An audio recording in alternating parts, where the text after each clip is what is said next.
They say silence is peaceful, but whoever said that never worked the night shift alone in a 20-story building built long before your parents were born. I remember the first time I heard the elevator hum after midnight. It wasn't the usual mechanical glide. It sounded hesitant, as if the machine itself didn't want to be awake. That's when I realized this place feels different when the sun goes down.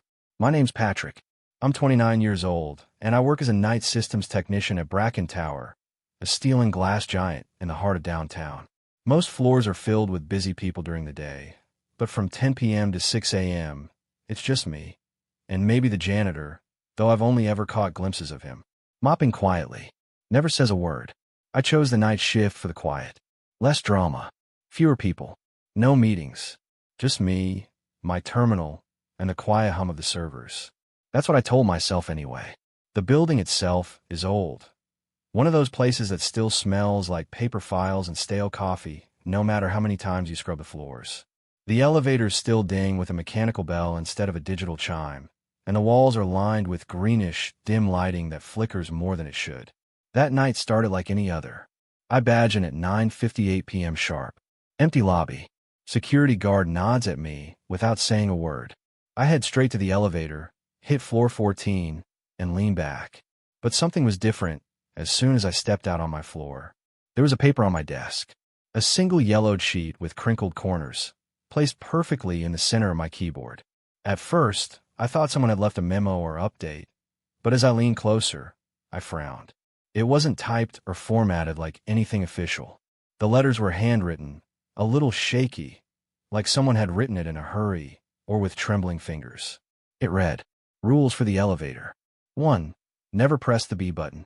2. Do not ride alone at 1:13 a.m. 3. If the lights flicker, do not look in a mirror. 4. If a stranger enters and doesn't face the door, exit immediately. 5. Never speak to your reflection. 6. If the elevator stops between floors, do not move. Do not speak. Do not breathe loudly. 7. Don't ride if the music is playing. We don't have elevator music." There were more, 12 rules in total, but I barely finished reading the 7th before a cold ripple crept down my spine. What kind of joke was this? I looked around the office. Empty cubicles. Silent phones. My monitor quietly blinking awake. Was this from the day staff? Some kind of initiation joke for the new guy. I'd only been working nights here for 3 weeks, but everyone seemed a little off. Still, I laughed. Creepy elevator rules sounded like something pulled from a cheap online horror story. I left the paper where it was and settled into my seat. But as the hour crept closer to midnight, I kept glancing back at that list. And for the first time, I noticed something strange. The elevator I'd just ridden up in didn't have a B button. At least, I think it didn't. But now I couldn't stop wondering if it might be there. Next time. It was around 11:40 p.m. when I first met James Halpern. I had just finished logging in at my workstation, a small, cluttered cubicle tucked into the far corner of the 18th floor. The hum of the building at night had a rhythm to it. Low buzzing lights, the occasional creak in the vents, and the distant whoosh of the elevator moving somewhere above or below. Bracken Tower felt different at night. Not just empty, hollow, like the walls were listening. I was sipping from a lukewarm coffee when I saw a tall man approach from the hallway. He moved silently, like he had walked these halls for years without needing to announce his presence. His hair was slicked back, neatly parted, but streaked with gray. He wore a black lanyard with a red badge that simply read, J. Halpern, Night Ops Supervisor. "You're the new tech support guy, right?" he said, stopping just beside my cubicle. "Yeah, Patrick," I replied, extending a hand. He didn't shake it, just nodded once, eyes scanning my desk. Then his gaze landed on something. The paper. The one labeled Elevator Rules. I had tossed it to the side earlier, thinking it was some weird company joke. "You read those?" James asked, his voice low, almost too calm. I hesitated. The silence between us stretched a little too long. Yeah, I lied. I skimmed it. Weird stuff. James's eyes narrowed, just a little. He leaned forward, placing one hand on the edge of my desk. His fingers were long and pale, the knuckles slightly swollen like he had been cracking them too often. "They're not a joke," he said softly. "The rules are there for a reason. People who don't follow them tend to disappear." He said it so plainly, like he was talking about office supplies running low. I half laughed, trying to play it cool. Come on, disappear. Isn't that a little dramatic? He didn't laugh with me. Do you know what this building used to be before it became Bracken Tower? He asked. I shook my head. A research center, he continued. Government contracts. Very hush-hush. They shut it down in the early 80s. No one talks about what happened on the lower levels. After the renovations, the tower was built over the bones of the old place. But some things stay behind. Now he was just messing with me. Had to be. I think someone's trying too hard to scare the new guy, I said with a grin. But James didn't smile. You'll laugh less when the elevator doors open on a floor that doesn't exist, he said. Or when your reflection in the mirror isn't quite right. My grin faded. He stood up straight, brushing invisible dust from his shirt. Just follow the rules, Patrick. That's all I'll say. He turned to leave, but paused in the hallway and looked back. And if the elevator opens by itself at 1:13 a.m., he added, voice barely above a whisper, don't get in. No matter what you see, no matter who calls you. Then he walked off, disappearing into the hallway shadows like he'd never been there. I stared at the paper again. The yellowed page. The bold black letters. Elevator rules. Read before writing. For the first time that night, I actually picked it up and started reading. I wish I could say I took the rules seriously from the start. I didn't. Not really. I read them, laughed quietly to myself, and shoved the crumpled paper into my desk drawer. It was probably some weird tradition at Bracken Tower. Old buildings always had quirks, and this place had plenty. That night, around 11:30 p.m., I got a call from the tech department up on floor 17. Something about the file servers acting up. I groaned, grabbed my notepad, and headed for the elevator. The hallway lights flickered a bit, but they always did that. Nothing new. I pressed the button and waited. The elevator dinged. Doors slid open. Empty. I stepped in and tapped 17. The doors closed smoothly. No creaks, no groans, just that quiet, humming descent, or ascent, in this case. I leaned against the back wall, arms crossed, mind already drifting to the usual thoughts, weekend plans, bills, that weird stare James gave me earlier. My eyes lazily wandered up to the mirror above the control panel. Then it happened. The lights blinked once, then again, off on, and finally settled in a dim, dull yellow. The elevator jerked. It didn't feel like stopping. It felt like freezing. We were between two floors. I could tell by the way the numbers on the panel stuttered. First it read 12, then nothing, then 13, then back to 12 again. I stood upright, heart ticking faster now. A low hum filled the cabin. Not mechanical, not normal. It sounded like something whispering, but far away. Not in words, just sound, like breath behind a wall. I looked up at the mirror again. My reflection wasn't moving. I blinked, stared. There I was, but not quite. My reflection stood perfectly still, arms still crossed, but my real arms were down now, hands shaking slightly at my sides. I lifted my right hand slowly. In the mirror, nothing happened. A tight chill rolled through my spine. Then, just as suddenly as it had stopped, the elevator jolted again, hard enough to make me stumble. The lights snapped back to their normal white glow. The number panel blinked once, then showed 15. A second later, 16. Then 17. The doors opened. Normal hallway. Fluorescent lights buzzing. Beige carpet. Nothing strange. But I didn't step out immediately. I just stood there, staring at that mirror. My reflection had caught up. It was me again. Or looked like me. Except it smiled. A slow, faint, barely there smirk. Like it knew something I didn't. I backed out of the elevator carefully, never turning my back to it. The doors closed quietly behind me. I didn't breathe easy until I reached the server room and locked the door behind me. For the rest of the night, I avoided the elevator. I took the stairs back down, all 17 floors. My legs ached, my lungs burned, but at least the stairs didn't watch me. I didn't tell anyone what happened. Not yet. But I opened my desk drawer when I got back to the office, pulled out that list of rules, and for the first time, I read every word. I was tired that night. The kind of tired that made everything feel just a little heavier. My eyes, my feet, even the silence around me. It was nearly 12:40 a.m. when I got the call from IT. Something about a glitch on floor 17. I didn't ask questions. I grabbed my badge, slung my laptop bag over my shoulder, and headed toward the elevator. The hallway was quiet, too quiet even for a night shift. My footsteps echoed off the walls like I wasn't supposed to be there, like I was intruding. I pressed the elevator button and waited. The familiar hum of the cables came down the shaft, and the doors opened with a soft ding. I stepped inside. That's when I saw it. The elevator panel looked off. Not broken, not new, just different. I stared at it for a moment before I realized what had changed. There was a new button, one I hadn't seen before. A small, black button at the very bottom of the panel. B. Just a letter. No label. No explanation. I frowned. We didn't have a basement. Or at least, we weren't supposed to. I'd worked in Bracken Tower for over 4 years. There was no mention of a lower level.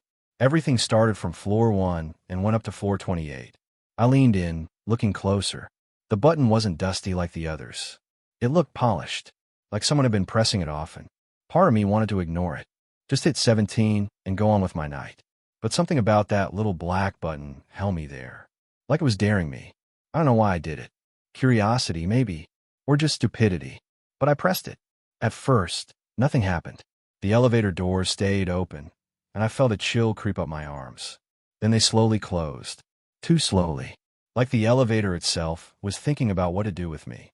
The lights above me dimmed as we began to move. But it wasn't the smooth descent I was used to.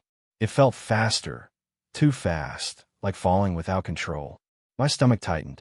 The floor number above the door didn't show anything. Just a blank red line. No numbers. No letters. Nothing. I gripped the metal railing, trying to steady myself. And then, the elevator jerked to a stop.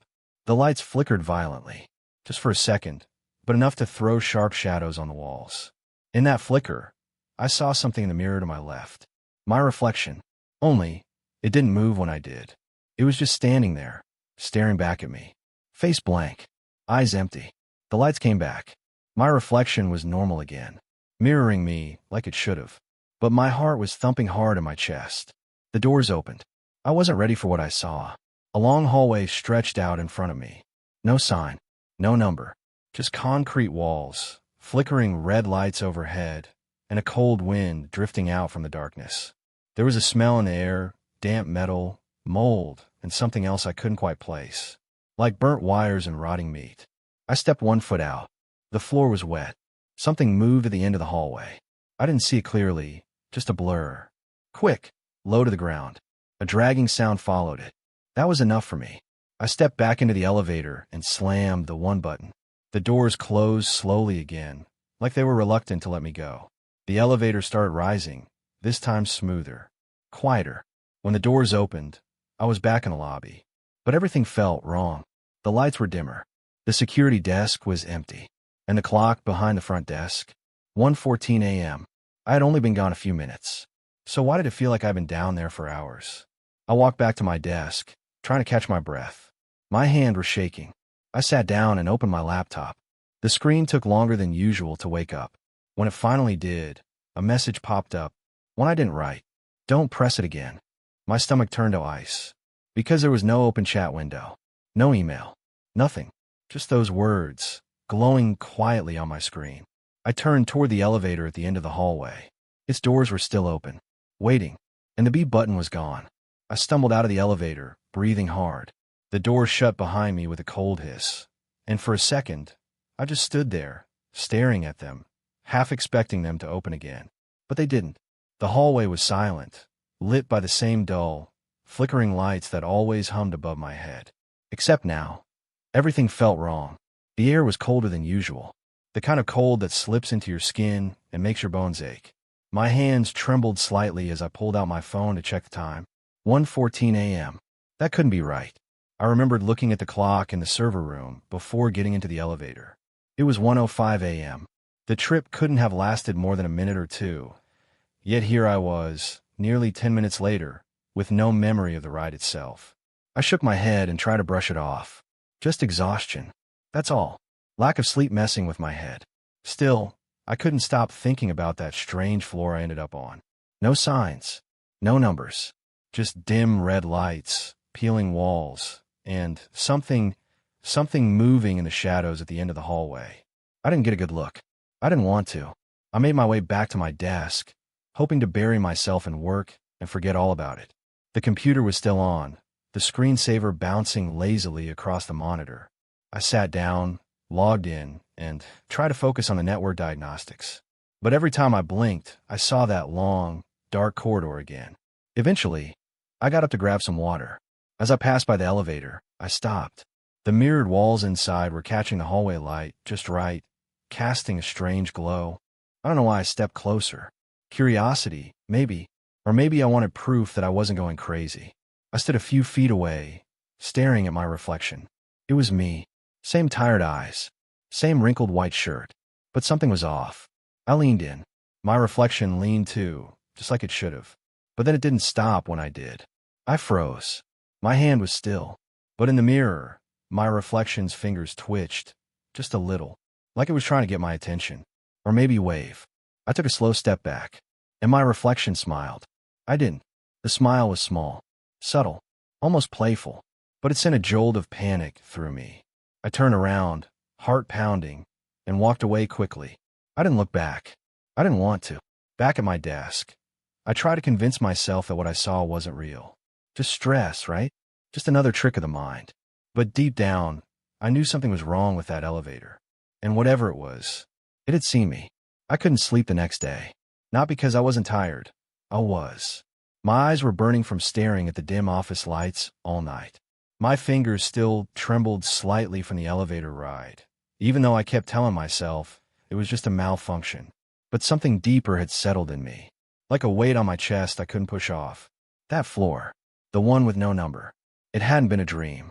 The silence, the stale, freezing air, the sense that something was breathing, very faintly, just out of sight. That wasn't something you imagine. It stays with you. When my shift started again that evening, the lights in the lobby felt colder, duller.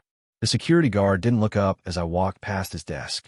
He usually gave a nod or a lazy salute. This time, nothing, not even a blink. As I reached the elevator, I hesitated. My finger hovered over the button. I waited. 5 seconds. 10. Nothing moved. I pressed it. A soft ding answered, and the doors opened. The lights inside looked normal. The mirror didn't ripple. No strange symbols appeared on the panel. Just floor 1 to 20. And the B button was gone. I let out a shaky breath, stepping inside. Before I could press anything, a hand caught the door. James. His expression was flat, but his eyes were sharp. "Don't take it," he said. I blinked. "Why not?" "It's just." He stepped inside with me and pressed floor 12. The door's shut. "It saw you," he said quietly. "What?" "You went down." His voice wasn't angry. It wasn't even surprised. It sounded like disappointment. "You pressed B." I swallowed. It was just curiosity. I thought. I didn't know it was real. James turned to me. His face was pale. That's the problem. Curiosity wakes it up. That's why the rules exist. I stared at him. "James, what is it?" For a long second, the elevator hummed and rattled as it climbed. The lights flickered once, then steadied. He didn't speak until the elevator stopped at floor 12. "It's old," he said. "Older than the building. Maybe older than the ground we built it on." He didn't step out. He just stood there, eyes fixed on the door. Some nights it sleeps. Others it listens. And if someone breaks the rules, it stirs. It remembers the hunger. My throat tightened. What happens if it's awake? James looked at me then, really looked. "It takes." He stepped out. I tried to stop the doors, but they shut too quickly. I was alone again, the elevator heading back down. The silence pressed in. When the doors opened on my floor, I stood there for a while, heart thudding, just staring at the mirror. My reflection stared back. The same tired face. The same worried eyes. But for a second, just a split second, I swear it smiled. I didn't. I don't know why I stayed at work that night. I knew something was wrong. It gnawed at me like a whisper in the back of my mind. I should have gone home, but the more I thought about it, the less I wanted to leave. I didn't want to be alone in my apartment. The silence there felt suffocating, and I wasn't sure I could trust my own thoughts anymore. The building was quieter than usual that night, too. The kind of quiet that felt too thick, like the air was holding its breath. I had finished my tasks, updating the servers, fixing some old software issues, and I thought about calling a night. But when I looked at the elevator, I felt drawn to it like it was calling me. There was something about that damn elevator that I couldn't shake. I told myself I'd take the stairs. I should have stuck to that. Instead, I stepped into the elevator and pressed the button for the 17th floor. The doors slid shut behind me with their usual mechanical hum. As the elevator jerked into motion, I couldn't shake the feeling that something was waiting for me. My reflection in the mirrored walls was sharp, too sharp. I had never really noticed how unsettling the reflections were until that night. They didn't just show me, they seemed to show something more, something other. The lights flickered, and for a split second, I saw it. A shadow, too fast to follow, slipping past the corner of my eye. The elevator lurched again, harder this time, as if it had suddenly decided to move in a way it shouldn't. I swallowed hard, the unease building like a lump in my throat. The doors opened on the 17th floor, but before I could step out, the elevator's light flickered again. And there it was. A voice. Soft, barely audible, but unmistakable. "You shouldn't be here." I froze. My breath hitched in my throat, but I told myself it was nothing. A trick of the mind.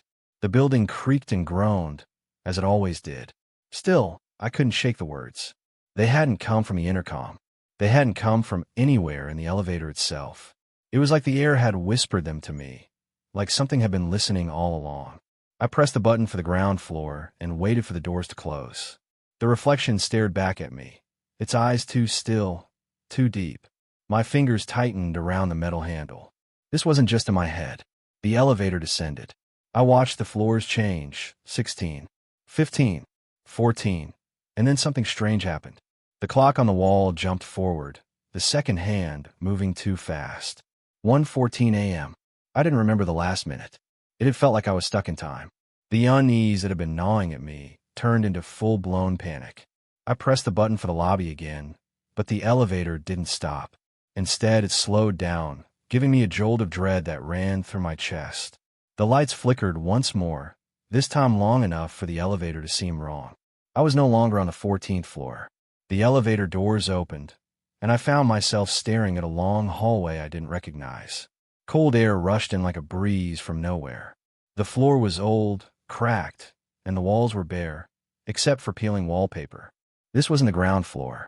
This wasn't even the floor I'd left behind. I couldn't move. My legs were frozen to the floor. Every inch of me screamed to turn around and get back into the elevator, but I couldn't make my body obey. The hallway stretched on, and I felt like it was growing darker the longer I stood there. There were no signs, no lights, nothing, just this cold, suffocating emptiness. Then, as if the building was playing a cruel game, I heard it again. That voice. You shouldn't have pressed it. This time, I couldn't ignore it. The voice was closer, colder, as if it had been following me all along.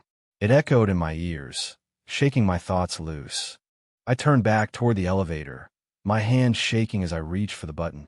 The door slid shut with a soft hum. I pressed the button for the ground floor, my heart pounding in my chest. The elevator jerked back into motion.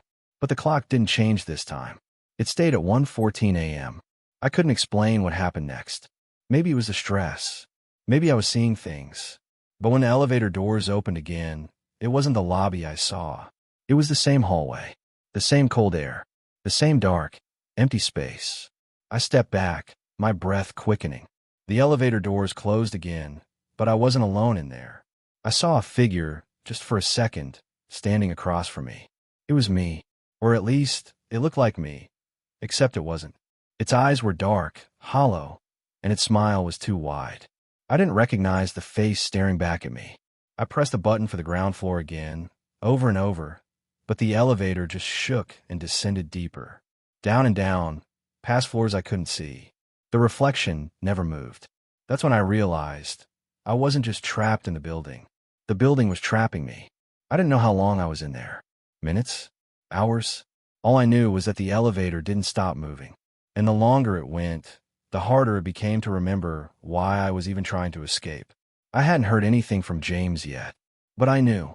I knew he was watching me break the rules. And that's when I understood something horrifying. The building wasn't the only thing alive in there. It was 1:03 a.m. when I first heard it. The hum of the fluorescent lights overhead. The monotonous clicking of the old clock on the wall, marking time in a way that somehow felt wrong. There were no more employees on my floor, just the sound of the wind gusting faintly through the cracks in the walls. I should have gone home, but something kept me here. Maybe it was the work I had left unfinished, or maybe it was the building itself, pulling me in deeper, like it had done to everyone else before me. Maybe, though, it was the nagging thought in the back of my mind, the one that wouldn't let me shake it. What happens if you break the rules? I tried to laugh them off when I first saw the list. The so-called elevator rules. The things James had said to me that first night. Never press the B button. Never ride alone after 1:13 a.m. They sounded like some cheap office prank. But I knew, deep down, that they weren't. It wasn't paranoia. It was something else, something I didn't quite understand yet. I glanced over at the elevator. The metal doors gleamed in the dim light of the hallway, still and silent. It had been waiting for me, like it always did when I stayed late. I hadn't taken it since I broke the first rule earlier that night, pressing that damn B button. But now, standing there in front of it, my heart beat a little faster. A sense of dread crawled up my spine. I wasn't the only one still working. The elevator doors opened with a soft, familiar ding. It wasn't like the usual smooth glide. This time, the sound was heavier, deeper, as if the metal itself was protesting. I froze for a second, staring at the empty car inside. I didn't know why it opened on its own. I wasn't near it. I hadn't called it. I told myself it was a malfunction. But it felt like it was calling me, somehow, as if the elevator knew I was standing there. I shook my head, stepping forward against every instinct telling me to walk away. Maybe it was just a glitch. Maybe the rules were a joke. After all, I couldn't tell you what made me do it. It wasn't even a conscious decision. I just moved, slowly, as if I were hypnotized by the empty car in front of me. The doors shut behind me with a soft click, too soft, almost as if they weren't supposed to close at all. Then I heard it. A voice. Faint at first, like a whisper, but clear enough for me to make out. One more floor. My body went cold, the blood draining from my face. The voice had come from the overhead speaker, and I knew immediately it wasn't coming from anyone in the building. The hairs on the back of my neck stood up, and I glanced around, expecting to see someone watching from behind a desk or a corner. But the floor was empty. It was just me. The elevator moved.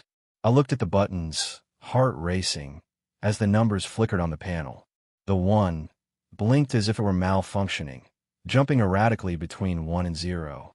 A shudder ran through the elevator, and then, for the first time that night, I noticed the B button was lit up. It had never been lit up before. I tried to ignore it, but my eyes kept drifting to it.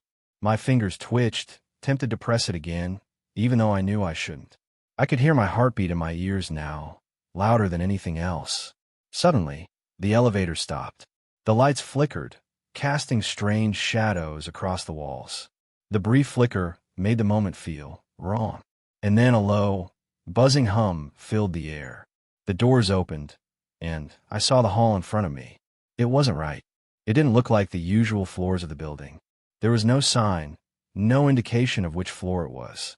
The walls were darker, faded in a way I couldn't explain. A faint smell of damp concrete and dust hit me, though the building had been recently renovated. But that wasn't the oddest part. The hall stretched on longer than it should have. It was as if the elevator had dropped into a place that wasn't supposed to exist, somewhere between floors.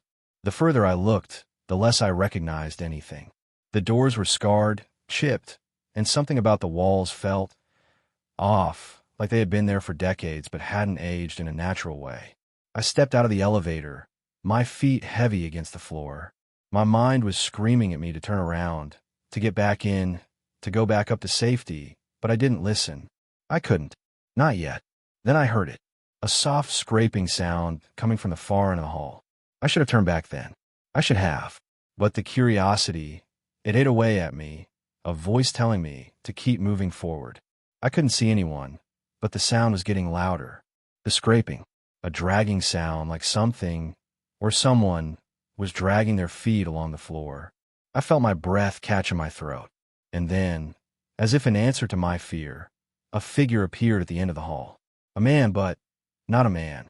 His eyes glowed faintly, like they were reflecting light, but there was no light down here. He stood still, staring at me. I couldn't move. I couldn't breathe. The elevator doors behind me shut, the sound echoing in the empty corridor. I spun around, desperate to get back inside. But before I could reach for the button, the doors remained closed. I pounded my fist against them. Nothing. The figure started to move, slowly, unnaturally slow, his feet dragging on the floor with each step. The scraping noise grew louder, more distinct. I finally broke the trance, my heart pounding in my chest. I backed away, tripping over my own feet. Then the lights flickered once more. I turned to look, and just like that, the figure was gone. There was nothing but silence. I ran. The elevator was still there when I reached it, the doors open, waiting. I slammed my finger on the one button, and it immediately started moving. As the elevator ascended, I could feel my pulse thumping in my throat. The doors closed behind me, leaving the strange floor behind. But I knew one thing for sure. I wouldn't be pressing the B button again. Not ever. I just couldn't shake the feeling that something had followed me back up. And worse, it might still be watching. I'd spent the better part of the evening trying to forget about the elevator incident, trying to convince myself it was just a malfunction. But deep down, I knew something wasn't right. That feeling of coldness in the elevator, the flickering lights, the way the mirror didn't quite reflect me properly, it kept gnawing at me, even as I tried to focus on the server issues I was meant to be working on. Around midnight, I decided to take a break and stretch my legs. I needed to get away from the glow of my computer screen for a bit. As I walked past the elevator, my gaze lingered on the panel. The B button was still there, taunting me. I pressed it earlier, and I'd thought I was just being paranoid. But that sinking feeling in my gut told me that maybe, just maybe, there was something more to it than I'd realized. I moved towards the corner of the break room, where the building's blueprints were kept, stacked in a dusty, old filing cabinet. No one ever seemed to need them anymore. Just a forgotten relic of the building's past. I pulled open the drawer and flipped through the brittle papers, feeling the weight of the history in my hands. The plans were old, real old. They were from when the building was first constructed in the 1930s. I found the section on the basement level, floor -1, marked in bold red ink. It had been crossed out in the later blueprints, but there it was, plain as day. No mention of what was supposed to be there. No explanation of why it was erased. Just a line that said, "No access below -1." My curiosity got the better of me, and I dug deeper, past the floor plans, into old maintenance logs. The papers were yellowed, brittle, and faded from time, but I could still make out some of the words. One entry stood out. "Do not use the elevator after 1 a.m. Floor -1 is not to be accessed. It is unstable. It should not exist. Avoid at all costs." I felt the hairs on the back of my neck stand up as I read the words. This wasn't just some outdated building regulation. This was a warning. But why hadn't anyone mentioned it? Why had no one told me about floor -1? I skimmed further, my eyes widening with each line. Employee disappearance, December 1932. No trace. Floor -1. Do not speak to your reflection. I slammed the file shut, my heart racing. The words were starting to blur together. The whole room felt like it was closing in on me. Was it a joke? Or was it real? Why had James never told me about any of this? I felt like I was on the verge of uncovering something I wasn't supposed to know. I glanced at the clock. 1:03 a.m. Time had slipped by without me noticing. The building was still quiet, but something felt off. The hairs on my arms were prickling. I had the unmistakable feeling that I wasn't alone. I couldn't ignore it anymore. I needed to know the truth. I stood up, slowly, my legs trembling. The elevator. I had to see it again. I had to know if what I'd read was true. I walked back to the elevator, my footsteps echoing in the empty hallway. The buttons gleamed in the low light, as though they were daring me to press them again. I hesitated, but then, almost without thinking, I reached out and pressed the button 4B. I wasn't sure what I was expecting, but I didn't expect the sudden jolt as the elevator lurched downward. The elevator shuddered, as if it were a living thing. The lights flickered, then dimmed. The air grew cold. My breath came out in small clouds. I glanced at the panel, but the numbers weren't counting down like usual. The elevator seemed to be in no hurry to reach its destination. Then stopped, and the doors opened. I stepped out into darkness, the only sound my own heartbeat thudding in my chest. The air was thick with something I couldn't name. Something old. The floor beneath my feet creaked, as though it hadn't been walked on in years. This wasn't right. This wasn't a basement. This was something else. I glanced around, my eyes adjusting to the dim light. There were no signs, no markings, no labels, just a long, narrow hallway stretching ahead of me. It looked like it belonged to a different time, an older, abandoned part of the building. The walls were covered in dust, and the floor had an oppressive silence to it. I wasn't sure why, but I couldn't shake the feeling that I shouldn't be here. I took a cautious step forward, the echo of my footfalls sounding unnaturally loud in the stillness. Then I saw it. A mirror. It stood at the end of the hallway, its edges framed in ornate metal that didn't match anything else in the building. As I walked closer, I couldn't help but notice how still the air felt around the mirror. There was something wrong about it. The reflection in the glass wasn't exactly mine. I paused, staring into it, trying to make sense of what I was seeing. My own face stared back, but there was something in the reflection that didn't belong, a shadow moving behind me. But when I turned around, nothing was there. The reflection in the mirror started to twist. My image became distorted, like the mirror was trying to show me something else, something darker. I felt a cold wave of panic. I didn't know how long I stood there, just staring at the mirror, unable to look away. My breath quickened, and suddenly I realized I wasn't just seeing myself. I was seeing something else, something I wasn't supposed to. I turned and ran back to the elevator, not daring to look over my shoulder. The doors closed behind me, and I slammed the one button.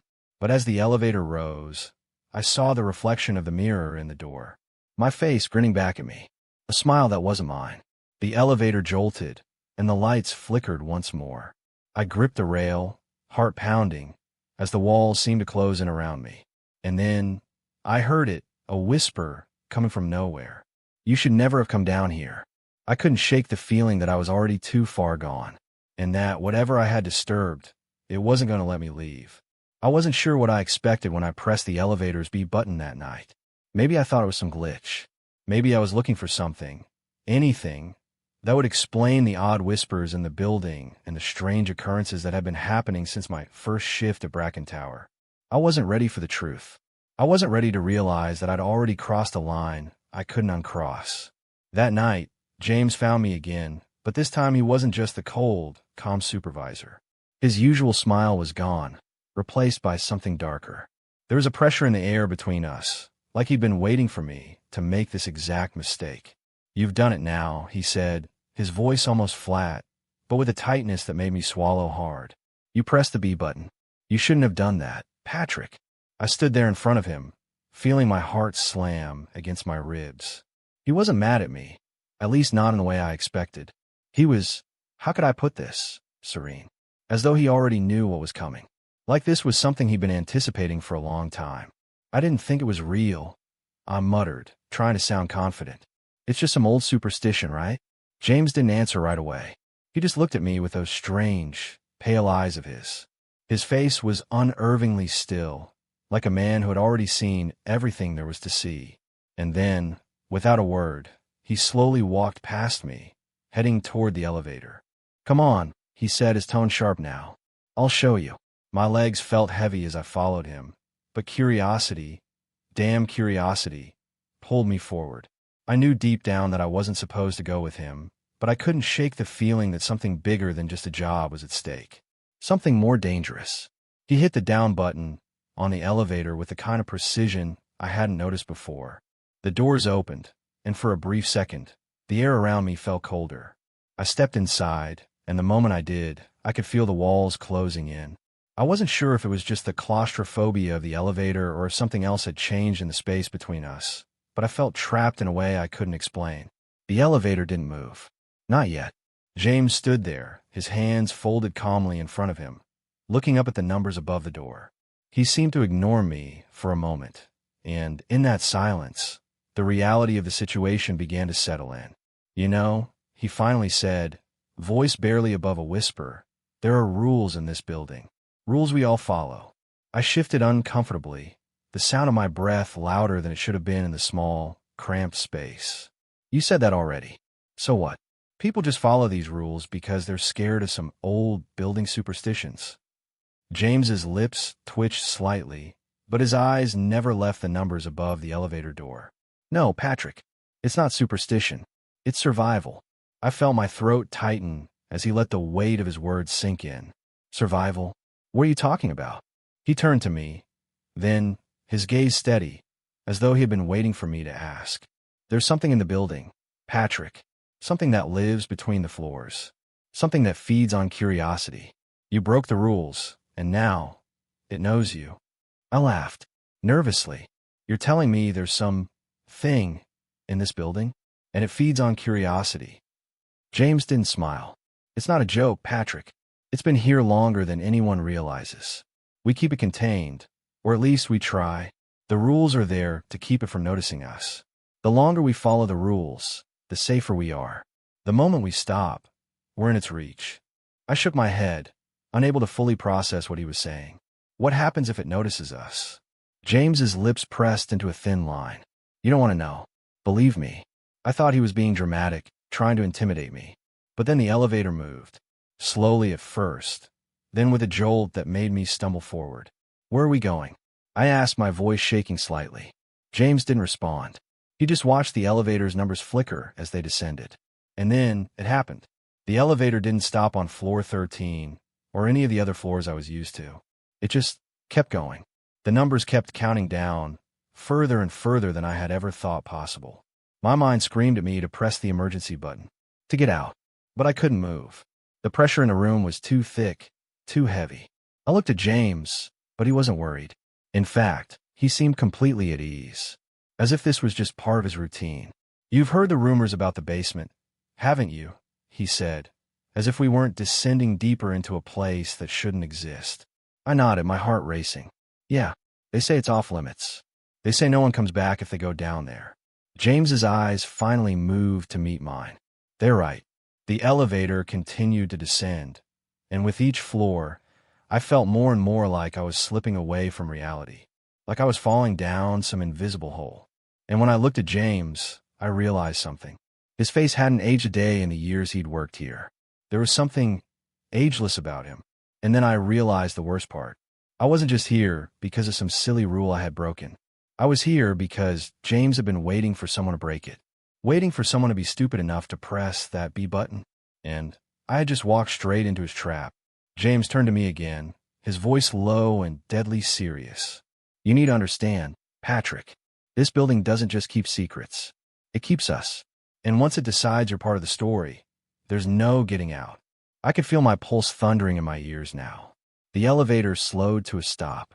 A final floor, but not one I had ever seen before. I could hear a faint, distant humming sound coming from behind the door. We're here, James said, his tone colder than I had ever heard it.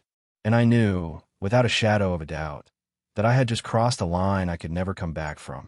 I don't know what came over me. I should have turned around. I should have fought back. But the elevator doors closed behind me, sealing me inside. My thumb hovered over the button panel, but I didn't press anything. I didn't need to. The elevator moved. Down. I didn't know how far down, just that it felt too deep, too fast. The metal walls around me hummed, vibrating with something ancient. Something wrong. The buttons blurred in my vision, like they were fading into the shadows as the light dimmed. The floors passed too quickly, faster than they should have.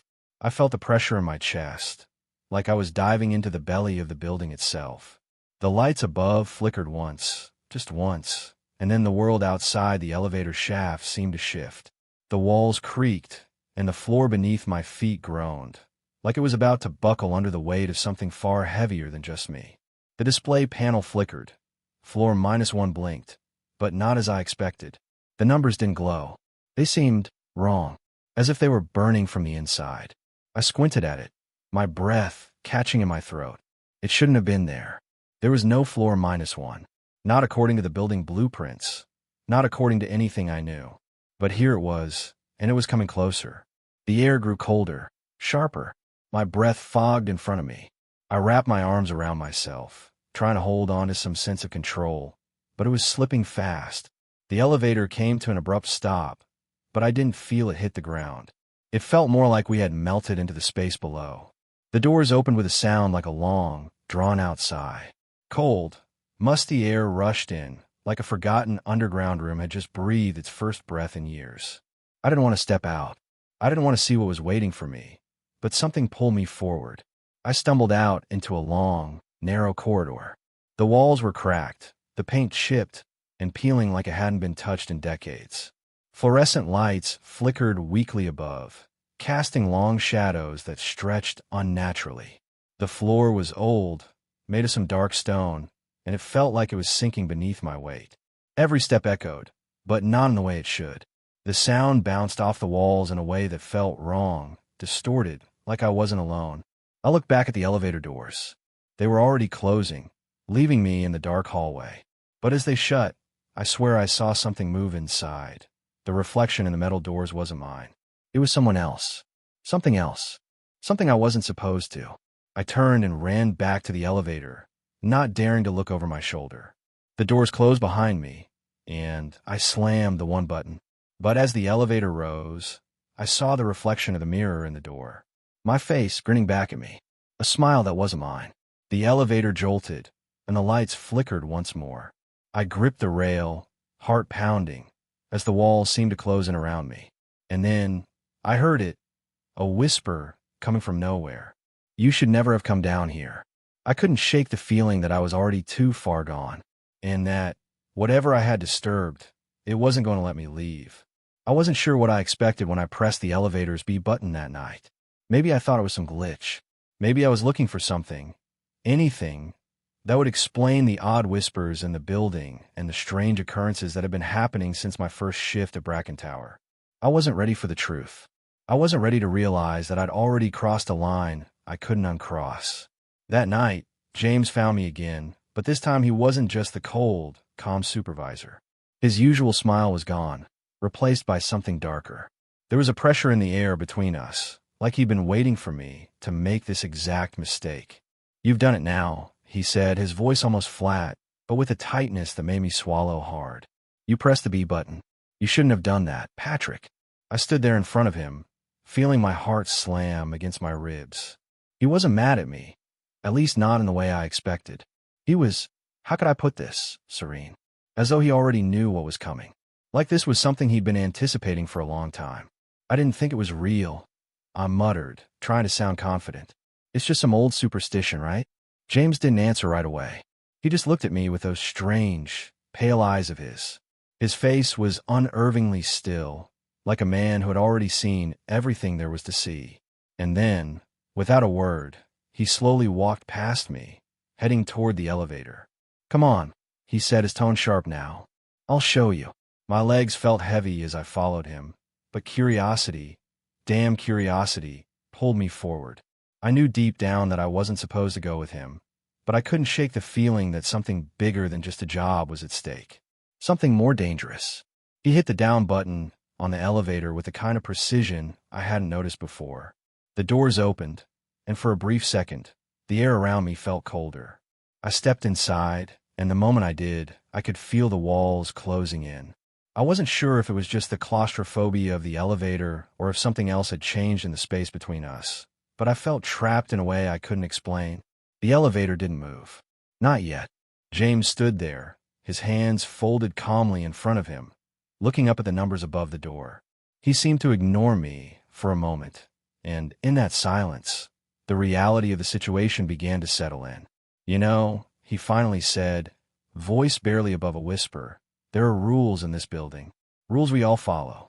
I shifted uncomfortably, the sound of my breath louder than it should have been in the small, cramped space. You said that already. So what? People just follow these rules because they're scared of some old building superstitions. James's lips twitched slightly, but his eyes never left the numbers above the elevator door. No, Patrick, it's not superstition. It's survival. I felt my throat tighten as he let the weight of his words sink in. Survival? What are you talking about? He turned to me, then, his gaze steady, as though he had been waiting for me to ask. There's something in the building, Patrick. Something that lives between the floors. Something that feeds on curiosity. You broke the rules, and now, it knows you. I laughed, nervously. You're telling me there's some thing in this building, and it feeds on curiosity. James didn't smile. It's not a joke, Patrick. It's been here longer than anyone realizes. We keep it contained, or at least we try. The rules are there to keep it from noticing us. The longer we follow the rules, the safer we are. The moment we stop, we're in its reach. I shook my head, unable to fully process what he was saying. What happens if it notices us? James's lips pressed into a thin line. You don't want to know. Believe me. I thought he was being dramatic, trying to intimidate me. But then the elevator moved. Slowly at first, then with a jolt that made me stumble forward. Where are we going? I asked, my voice shaking slightly. James didn't respond. He just watched the elevator's numbers flicker as they descended. And then it happened. The elevator didn't stop on floor 13 or any of the other floors I was used to. It just kept going. The numbers kept counting down, further and further than I had ever thought possible. My mind screamed at me to press the emergency button, to get out. But I couldn't move. The pressure in the room was too thick, too heavy. I looked at James, but he wasn't worried. In fact, he seemed completely at ease, as if this was just part of his routine. You've heard the rumors about the basement, haven't you? He said, as if we weren't descending deeper into a place that shouldn't exist. I nodded, my heart racing. Yeah, they say it's off limits. They say no one comes back if they go down there. James's eyes finally moved to meet mine. They're right. The elevator continued to descend, and with each floor, I felt more and more like I was slipping away from reality, like I was falling down some invisible hole. And when I looked at James, I realized something. His face hadn't aged a day in the years he'd worked here. There was something ageless about him. And then I realized the worst part. I wasn't just here because of some silly rule I had broken. I was here because James had been waiting for someone to break it, waiting for someone to be stupid enough to press that B button, and I just walked straight into his trap. James turned to me again, his voice low and deadly serious. You need to understand, Patrick, this building doesn't just keep secrets. It keeps us. And once it decides you're part of the story, there's no getting out. I could feel my pulse thundering in my ears now. The elevator slowed to a stop, a final floor, but not one I had ever seen before. I could hear a faint, distant humming sound coming from behind the door. We're here, James said, his tone colder than I had ever heard it. And I knew, without a shadow of a doubt, that I had just crossed a line I could never come back from. I don't know what came over me. I should have turned around. I should have fought back. But the elevator doors closed behind me, sealing me inside. My thumb hovered over the button panel, but I didn't press anything. I didn't need to. The elevator moved. Down. I didn't know how far down, just that it felt too deep, too fast. The metal walls around me hummed, vibrating with something ancient. Something wrong. The buttons blurred in my vision, like they were fading into the shadows as the light dimmed. The floors passed too quickly, faster than they should have. I felt the pressure in my chest, like I was diving into the belly of the building itself. The lights above flickered once, just once, and then the world outside the elevator shaft seemed to shift. The walls creaked, and the floor beneath my feet groaned, like it was about to buckle under the weight of something far heavier than just me. The display panel flickered. Floor -1 blinked, but not as I expected. The numbers didn't glow. They seemed wrong, as if they were burning from the inside. I squinted at it, my breath catching in my throat. It shouldn't have been there. There was no floor -1. Not according to the building blueprints, not according to anything I knew. But here it was, and it was coming closer. The air grew colder, sharper. My breath fogged in front of me. I wrapped my arms around myself, trying to hold on to some sense of control, but it was slipping fast. The elevator came to an abrupt stop, but I didn't feel it hit the ground. It felt more like we had melted into the space below. The doors opened with a sound like a long, drawn-out sigh. Cold, musty air rushed in, like a forgotten underground room had just breathed its first breath in years. I didn't want to step out. I didn't want to see what was waiting for me, but something pulled me forward. I stumbled out into a long, narrow corridor. The walls were cracked, the paint chipped, and peeling like it hadn't been touched in decades. Fluorescent lights flickered weakly above, casting long shadows that stretched unnaturally. The floor was old, made of some dark stone, and it felt like it was sinking beneath my weight. Every step echoed, but not in the way it should. The sound bounced off the walls in a way that felt wrong, distorted, like I wasn't alone. I looked back at the elevator doors. They were already closing, leaving me in the dark hallway. But as they shut, I swear I saw something move inside. The reflection in the metal doors wasn't mine. It was someone else. Something else. I froze. My heart slammed in my chest. There was no way I'd been standing still that long. No way I hadn't moved an inch, But the reflection in the elevator door didn't look like me. It was twisted, warped, eyes too wide, a smile stretched too thin, a face that wasn't mine. I took a deep breath, tried to steady myself, but my hands were shaking too hard. The hallway ahead stretched into a darker void.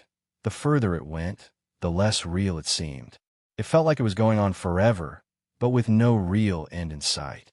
Like the building itself was folding into itself, bending time and space. Then I heard it, whispers. Soft at first, so quiet that I thought I might have imagined them. But then they grew louder, like they were coming from all around me. Faint voices. People talking in a language I couldn't understand. The words weren't words at all, just distorted echoes that crawled under my skin.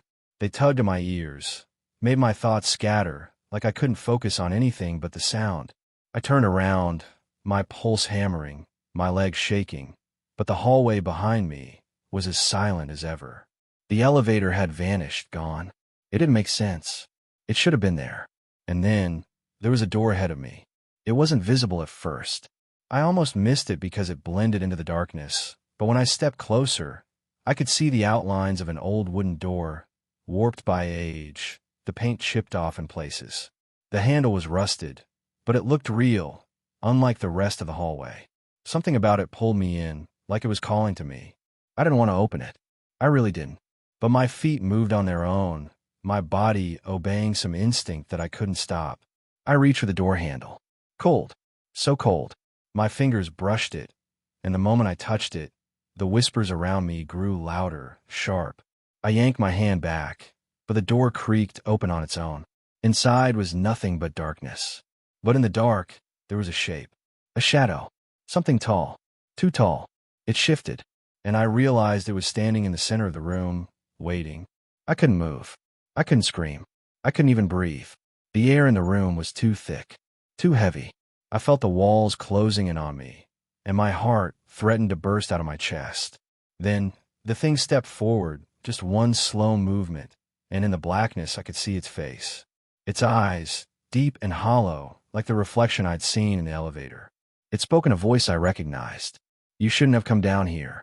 And I realized, too late, that I hadn't come down to the basement. I had descended into something far worse. I was falling. At least, that's how it felt. The elevator dropped, faster than gravity could explain, the lights flickering like a dying candle. I gripped the cold steel rail, heart pounding in my chest as the elevator plunged deeper.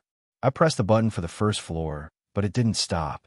It kept going down, past the familiar floors, until everything I knew, the lights, the buttons, the numbered signs, faded into nothingness. It didn't take long for the walls to change. The elevator creaked, groaned, and shuddered as if it were alive. The familiar hum of the motors became a low, rumbling growl. The air grew colder, and a damp chill seeped through my clothes. The temperature plummeted so quickly it felt like I was suffocating, like the elevator was a tomb, the world outside a distant memory. I couldn't even tell if I was still in the same building. Then, without warning, the elevator stopped. It was too sudden. My stomach lurched. I was weightless for a second before I felt the screech of the metal wheels scraping against the track, a sound that made my teeth ache. I stared at the closed doors. I had no idea where I was, but I couldn't stay in the elevator any longer. I needed to get out. I needed to see something, anything that felt real again. I hesitated, but only for a moment, before stepping out of the elevator. The door opened to a hallway that I had never seen before. It was dark, lit only by flickering, red fluorescent lights hanging from the ceiling, casting long, stretched shadows across the cracked walls. The floor was covered in something sticky, a dark liquid that pooled around the edges of the room, making the air smell rancid, like something old and forgotten. I should have turned back, I knew that. But curiosity had already dug its claws into me. I took a step forward, the sound of my shoes squelching against the wet floor like a warning. There were doors, but they were sealed shut with rusted metal. The hallway stretched on, endlessly it seemed, each step further into this nightmare, pulling me deeper. Then I saw it. At the end of the hall, there was another door, and, through the small, cracked window in the middle of it, I could make out something I didn't want to see. A mirror. No, it was more than just a mirror. It felt wrong. like it had been there for centuries, waiting for me to find it. I walked toward it, my feet moving before my mind could catch up. The closer I got, the colder it became. It was as if the mirror itself was freezing the very air around it. I reached out to touch it, the glass cool and smooth under my fingertips. At first, nothing happened. I looked into the mirror, and all I saw was myself. My tired eyes, the dark circles under them, the confusion etched across my face. But then, something shifted. My reflection didn't stay still. It moved before I did. It wasn't me anymore. It wasn't me anymore. My reflection, it smiled. Slowly, painfully, it twisted its lips into a grin that I didn't make, a grin that wasn't mine. I froze, my heart hammering against my ribs as my reflection's smile widened. The eyes, they weren't mine. They were darker, deeper, hollow. I stepped back, my breath catching in my throat. The reflection didn't follow. Instead, it stayed where it was, its hands rising slowly to press against the glass. I wanted to scream, to run, but my legs wouldn't move. My body wouldn't obey me. I felt trapped, like the mirror was pulling me in. That's when it spoke. "You're already here." The voice came from the mirror, my voice, but wrong. It was distorted, like an echo from a place where sound doesn't belong. It sent a wave of cold dread down my spine. I didn't know how, but I could feel it. It was in there with me. It was part of me now. The mirror began to warp, bending and stretching like liquid. The reflection of it, reached out, as if it were trying to drag me into the glass. I could see its hand coming closer, through the mirror, towards my own. I could feel its icy fingers reaching out, brushing against my skin. I recoiled, but it didn't stop. The glass rippled like water as its fingers traced my face. I wanted to look away, to scream, but I couldn't. The mirror, it wouldn't let me. "I'm not you." I gasped, my voice barely audible. But the thing, it smiled again. "Yes, you are," it whispered. "You always were." The world around me began to crumble, the edges of the hallway fading into darkness. I felt myself being pulled toward the mirror, my body moving against my will. It was like I was sinking, drowning in it. My reflection's smile grew wider and wider. The last thing I saw before everything went black was its eyes. Those empty, hollow eyes, staring into my soul. I woke up in my chair. It wasn't exactly the wake-up you imagine, like when you stir from a normal nap and rub your eyes. No, it was different. I could tell something wasn't right the moment I opened them. The air felt too clean, too sharp. The cold in my bones wasn't there, but I knew it should have been. I glanced around, expecting to see the dim glow of fluorescent lights casting their usual sickly hue over the room. But instead, the morning sun was shining through the blinds. Everything was quiet. The hum of the building had vanished. No elevator bell. No distant chatter from employees arriving early. Just silence. I rubbed my eyes. Blinking didn't help. I stood up, but I didn't feel the familiar weight of my body the way I should have. I felt light, too light, like I wasn't really there. I reached for the doorknob, my hand passing through it for a split second. I froze. My breath hitched in my throat. Something was terribly wrong. This wasn't the building I knew. This wasn't the world I knew. When I stepped out of my office, I found myself in the hallway, but it was empty. Not just empty in the usual sense. I've been here during night shifts, and it's always quiet, dead quiet. But this was different. The quiet was thick, like the air was suffocating me. It felt like the walls were leaning in closer, pushing me, watching me. There wasn't even the usual distant tapping of a keyboard or the rustling of papers. I tried calling out, but nothing came out of my mouth. No sound. It was as if the air around me had swallowed my voice. Panic began to claw at my chest. I looked down at my feet. My shoes, my jacket, even my hands. Everything was exactly as it should be, but the world didn't fit. The way I walked felt wrong, like I was walking through someone else's dream. I moved down the hallway, trying to shake off the growing sense of dread pooling in my stomach. I couldn't explain it. The hallways were the same, but the stillness in the air, the unnatural silence. It felt as though I was in some distorted version of the place I'd spent so many nights in.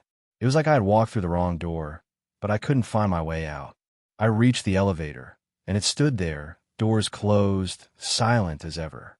My reflection stared back at me in the polished glass. But it wasn't, right? My reflection was different. It wasn't the same worn-out face I saw every day, tired from sleepless nights and stress. The version in the glass was smiling. A twisted, empty smile. And it wasn't me. It was still me, in a way, but this version was wrong. The eyes were darker, hollow, like they knew something I didn't. A strange, suffocating pressure rose in my chest. I didn't want to look away, but I couldn't stop myself from staring. My reflection raised a hand, and I did the same. But when I moved, it stayed still. I blinked. The reflection didn't blink. It kept smiling. I could feel the world shifting around me. The walls seemed to be closing in again, but my reflection didn't seem to notice. It was still staring back, grinning that same smile. It felt as though it was waiting for me to acknowledge it, to see it as more than just a reflection. But I didn't want to. I didn't want to know what it wanted. Then the elevator doors opened, and I didn't have a choice. I stepped inside, my body moving on its own, like it had been guided by something other than my will. The doors shut behind me, but the reflection in the mirror stayed. The same twisted smile, the same eyes. It wasn't just looking at me anymore. It was looking through me. The elevator started to move, and I felt myself slowly fading away, like the edges of me were becoming blurry, dissolving into the cold metal walls. I felt the weight of my own body, but it didn't feel like my own. It was foreign. It was wrong. I was fading into something else, something that didn't belong in this world. The elevator moved too slowly. I wanted to stop, to let me out, but there was no stopping it. I was stuck, trapped in this reflection, this warped version of myself.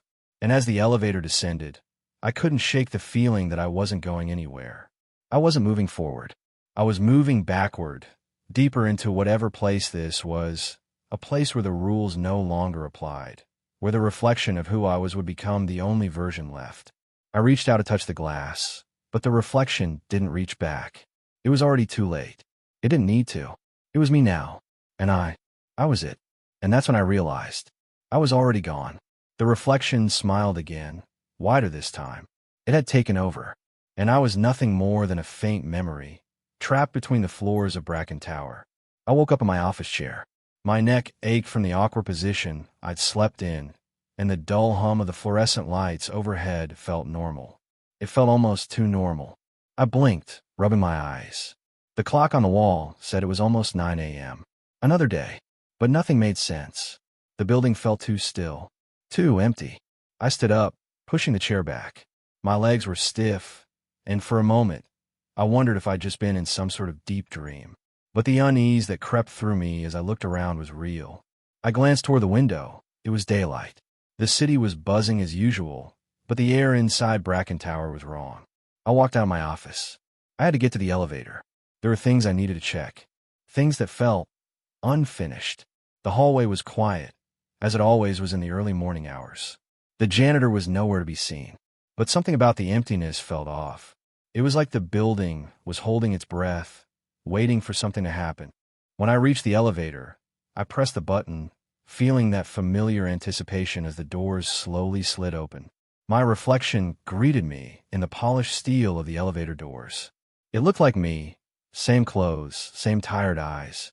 But as I stared at myself, I felt a strange chill run down my spine. There was something different about the way my reflection stood. It wasn't me. It was too calm, too still. I shook it off, stepping inside. The elevator doors closed behind me with a soft ding. I pressed the button for the 13th floor, my fingers lingering for a second longer than usual. The elevator began its slow ascent, and I stared at the mirror across from me. Something about it felt alive. The reflection in the glass didn't just reflect, it watched. It stared back at me with a knowing look. I looked away, glancing at the floor indicator. But when I looked back at the mirror, I froze. My reflection, it wasn't doing what I was doing.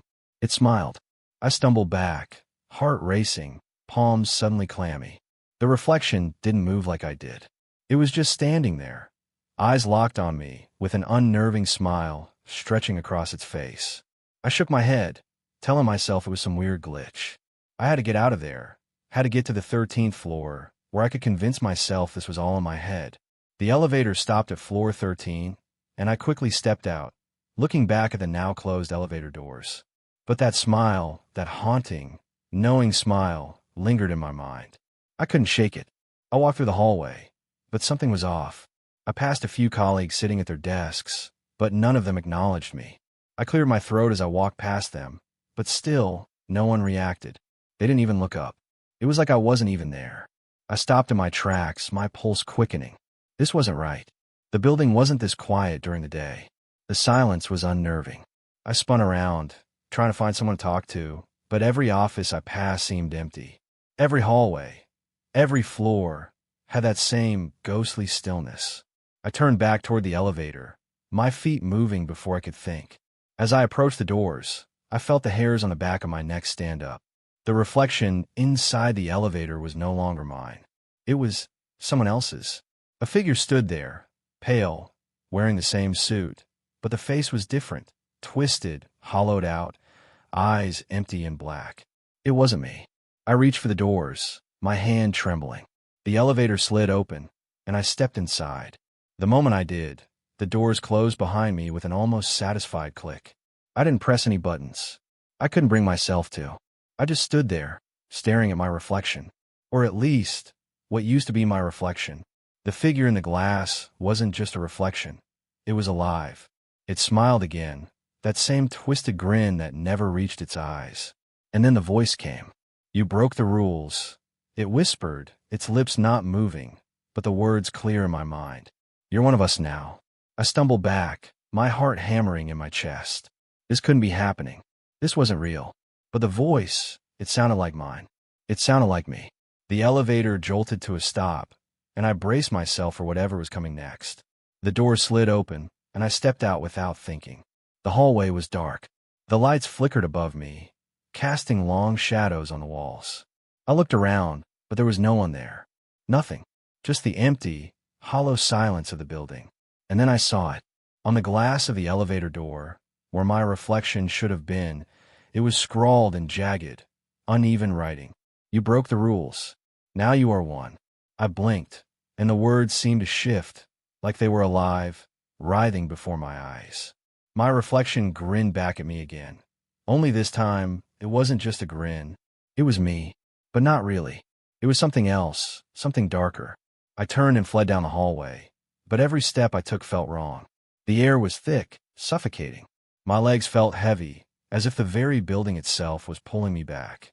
The elevator doors behind me slammed shut with a deafening noise. I reached the stairwell and ran down, desperate to get out of this place, but the further I went, the more the world seemed to distort. The walls stretched and warped. The lights flickered and buzzed in erratic patterns. The floors, they didn't look like floors anymore.